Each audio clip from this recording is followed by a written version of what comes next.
Hello everyone. In today's video, I'm going to be talking about the four main elements of composition, or the four things to think about while you're making an illustration or a drawing that's going to have more than just like a character and stuff like that. So in the background, you can see that I'm just putting a time-lapse replay of a few doodles I was making to figure out what I wanted to draw today. So I ended up painting 4 or 5 pictures, and I wanted to basically break them down using the 4 main elements. So while I'm doing these sketches, I'm thinking about the picture area, which in simplified forms would be the negative and positive shapes. So like what area of your picture is going to have your main like characters or environments stuff, and what area is just kind of going to be like a blank space for your eyes to rest. The second one is depth. Basically, if you see this drawing that's going on right now, I'm using that bridge to make it have some perspective and look like the picture keeps going, like how the real world kind of looks. Another way to do that, if you're drawing more of an interior with a few objects, it would be like more overlapping objects to show that things are going further and further deep into space. The next one is line. You would think that when I say line, it's more about basically like what we draw with, right? The lines that we draw with. Well, actually, it's how you guide the eye towards where you want the focal point to be. So in this example right here, I'm basically using the perspective as a way to point towards the focal point of this drawing, which is going to be like a small character on the side. You can see right there, I quickly just sketch that out. Here I'm picking out my main, like which ones I want to end up finalizing, and I'm going to sketch a few more just to find a good idea that I can continue forward with. And the final element that is useful to look into is value, which is basically how you use your lights and darks to basically add contrast and add spacing and show the eye what to look at first, what to look at second, and things like that. So I'll just skip through and show you guys the parts where I finalize the drawings. So here's one where I kind of cleaned it up to look more inky. And then this one, I tried to go more painterly, but with more like a round brush. None of them are going to be finalized. It's just like me practicing composition and using those elements. This one, I use basic flat shapes to make the composition and get it more painterly. Then if we keep going, this one I just straight up painted right above, right under the sketch, and tried to get everything that I needed, like how you would paint more traditionally. If this were traditional, this is kind of how I would paint, get the flat shapes and paint over. I don't paint often with traditional materials, but I have been practicing, so I've been trying to get my digital workflow a little bit more traditional. And then the final one, I also drew this, which was kind of similar sense as the last one. And the final one, I kind of just sketched out like one of my drawings and just like sketched it to look more like a pencil sketch. So now what I'm going to be doing is basically breaking down each of the finalized paintings into the 4 main elements and show you how I use them. For this first one, I want to talk about mainly values, and I want to talk about line. So in this one, I'm using a lot of line to get the eye to look where I want it to look. So in this one, you can see that the wave is one element that's being used to kind of guide the eye into the picture. And then it goes up here, and that's an arrow. So that line, using this line, I'm using this as an arrow. This right here, I would say is a bad line. I think it should have just ended right there.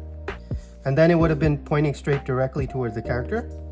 And then this one, you can see how I'm using the line of these waves as a way to kind of like show where the person viewing the picture should look. The way I'm using composition or contrast or values is by literally having the main point I want people to look at right here. So I made the main character dark with a really bright background, and it's being framed by the architecture that's been drawn. Right. So the other one I want to talk about is depth. So the way I'm using depth in this painting is by using scale. So the easier way, or like the most common way of using depth, is by having like perspective going towards your main elements and going towards the characters. But because this is not really a drawing that will have a lot of perspective, I'm using scale as an element to show how deep this area is, how big the landscape is within this painting. So we have our character, one character right here. Because they're not a main focal element, they're shaded similar to the color of the waves. And this hand is basically pointing towards the character, which is why I think this wave should not have been added. So I'll have to change that. And then this right here is a character. So in a finalized drawing, this would look more like a character.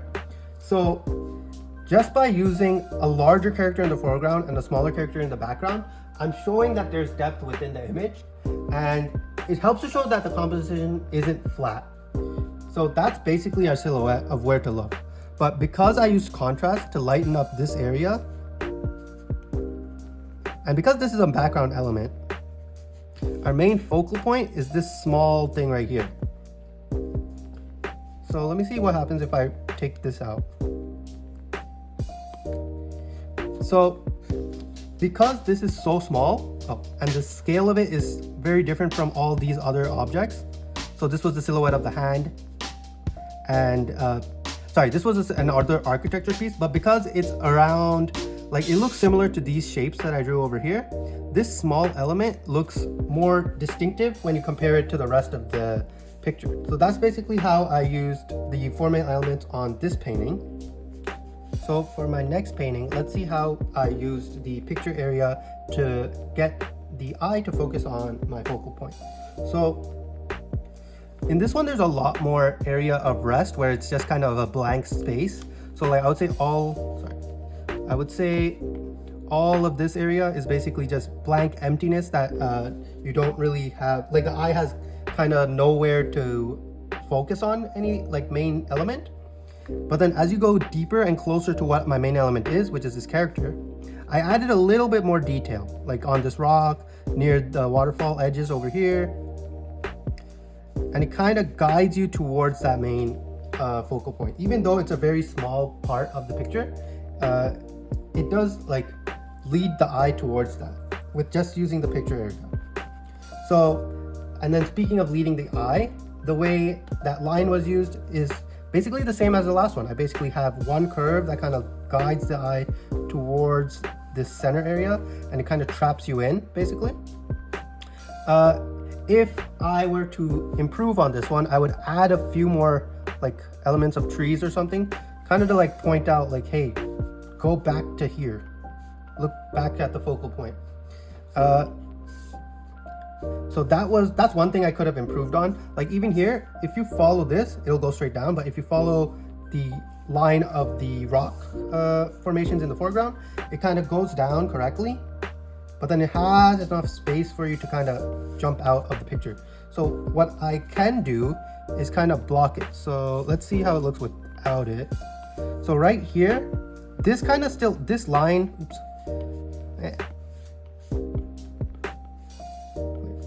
So right here, this line is bad. The better idea is to kind of, that value difference would be the first thing that your eye looks at. So that's the best way to treat values. It would be how you can use, like how to get the eye to look directly at one thing as soon as you look at a picture. So this painting, I'm not really happy with the way it came out, or like in like all aspects. Composition I think is actually pretty good in this one because it's telling the information that I want to tell the viewer. So one way I did this composition was basically by splitting it into a few different pictures, into like two different pictures, instead of just having one main element. There's two separate areas that I want the viewer to look at. So the first one is I use the picture area to block off and section the painting. So this is one blocked off area where the viewer is looking, and then this is the second area where the viewer would be looking, and then the rest of this area is all basically places for the eye to rest, or basically where like information that's not important for the eye to look at all. So the main way I used depth in this painting is one, basic perspective. So just this hallway here on the ship, there's perspective being used there. And then the second one is distance. Like I used in that first painting, this character is large, closer, more in the middle ground, but you know, they're larger, so you can see that there's a character there. And then we have this small element right here to show that there's a character here. If I were to improve this, I would kind of make this a better shape, or have a few different characters kind of to make it more clear that that's a human person, and not like just a random weird triangle shape, which is what I painted, but that's one way I could improve on that one. The second thing I think I should have done, which would have made it a lot more interesting, is how I used my values, right?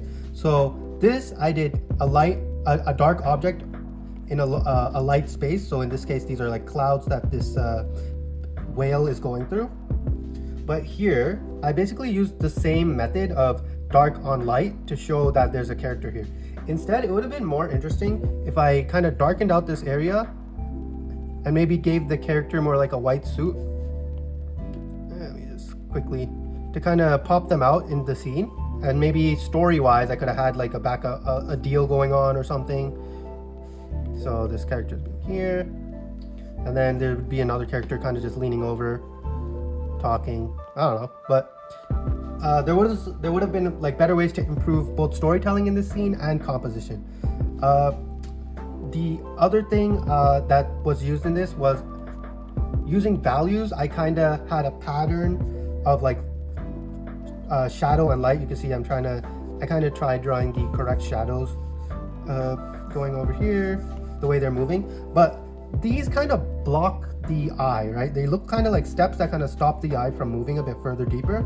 So a better idea was to change the lighting kind of entirely to kind of point these shadows towards like more towards that, and then this would be in full shadow with this character and with two characters kind of interacting. I think this area of the picture is actually like pretty good, pretty complete. Maybe I would have just removed this, kept it nice and clean, one big cloud, or another way of indicating that this is a cloud, because the shape of my whale is the same shape as the cloud. So I used line all right in this, but not that great. So the way to think about line is the line and the picture area is to kind of think of the shapes that you're drawing and the silhouettes of all the objects, right? So this whale would have been better as like a different shape, or at least the clouds, because the whale is more of a round object. Using the clouds, I could have made it more like streaky, triangular kind of things to kind of indicate that difference between the two elements in this part of the painting. And then this, I would have just basically covered that with one of those basic, like a door, like a normal door that just blocks it off. You might have a handle that kind of pops out and points towards. So if I change the color, like you might have a handle that's shaped like this. You see how it points toward this part of the scene. For the next drawing, the way I painted or drew it, this one's mainly just a drawing. So it's more of an inked, maybe comic book panel-y type look. So the way I kind of got this composition was I started off with depth and perspective. When I first drew it, I just drew this large object going deeper into the picture. And then from there I went, okay, I'll make it a blacksmith. So now using line, we have a composition of what our main elements are. So in this case, line is being used the most. Just one, the way the style is, and two, because the style is less value and like the other elements and more of line, we're mainly using the picture area, depth, and line. So we're not really touching value much other than like black and white ways of focusing. So line wise, you could tell that this is one clear arrow just pointing directly at the character. Within the character's body itself, these muscles, although it is kind of anatomically correct, I'm not an expert on anatomy, but the muscles are kind of pointing towards the face. That's kind of just how the human body is, and it's all pointing towards the face. This character, although they are like very, cropped out compared to the other elements in the background, I'm using I'm using this character here and like this to kind of jumble and muffle this part, so your eye still goes to where I want you to look, right here. So because this is just a pure black and white drawing, it's the best way for me to kind of show you how I'm using values to get your eye to look towards the focal point. So this tree right here is literally the main element that's getting the eye to look. Using that tree, I was able to add dark area near the character's face to add some contrast where I want the focus to be. So if this area should be the focus, I added contrast within that space to basically point out where the eye should look. Another thing is faces are generally where people look if they look anywhere, because that's kind of just how we communicate is through the face, right? So that is one thing that you could always do if you need to point a person's eye towards something you want them to look at. You just draw a face there somehow. Even if it's like a subliminal face, it'll somehow work sometimes. But it takes a lot of experimentation to figure that out. The second part I wanted you to look at was this second character's face, right? So this person is clearly like working on something, and this person was more like a customer waiting for whatever they wanted, right? So I added more contrast towards the bottom, more areas of kind of blank space, even though all of this area is all jumbled and there's so much like fake detail that it looks like there's a lot of stuff there. This area of kind of rest and this area of contrast is very clear, and it's like block, block, block. So it's not like here where it's sketchy a little, or here where, even though this character is popping out a bit, using the elements of their armor and the clothing they're wearing, I was able to kind of indicate that that's not really an important space to look at. And using this person's weapon, I'm also framing this character within the picture itself, right? So just like the last one, how I used the elements of the painting to frame the character, this one is less clear on like the frame, but the eye will kind of naturally notice that kind of framing of the character. So the next painting is this one, which I used a whole lot of values to kind of get the story that I want to be told. So this character is basically kind of like a sunken palace. So like it's partially sunken and they're like wading through the water. And then when they reach the main point, there's just a light shining bright on this dead king or queen or whatever, this dead leader character. So value is the main thing being used here. So there's two elements that your eye kind of points towards. So one is right here, and that's because it has the most contrast. It's the brightest part of the picture, that there is a character here. Another part you might notice is this character is darker than all the elements around them. So there are two areas of really dark spaces. So there's this area, which I basically just wanted the viewer to ignore. And then there's this area, which is the main character. And because they're closer to the main focal point where I kind of lightened up the background, that's one of the main first things you look at. Now let's talk about how I used line. In this case, depth-wise, it's mainly scale of between this character and that character. And then you can kind of see these watermarks that go kind of around, kind of looping around the character and the main element to kind of, and it gets smaller and smaller the further it goes down. So that's the way I was kind of using depth in this picture. And then the next element that's being used is the picture area. So because this is more of a jumbled image with more values and more painterly, the picture area kind of comes in from the way I'm using the light. So the light is basically hitting like in a cone, probably like this.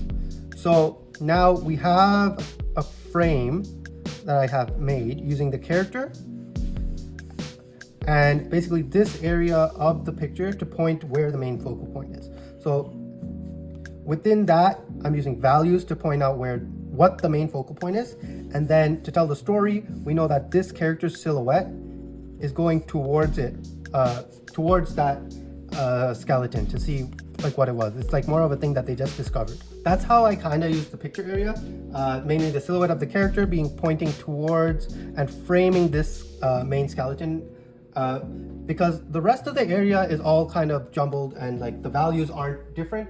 So it's easier for me to point out what the viewer should be looking at. So to recap, the four main elements of composition is the picture area, which is how big objects are and where you place them and how that affects the composition and where the viewer looks.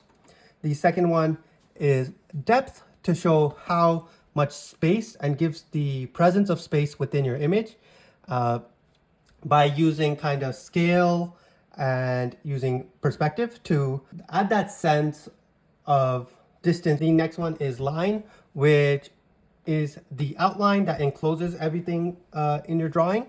And it's also the way to point where the eye kind of flows using the different objects in your painting in a more subconscious type of way.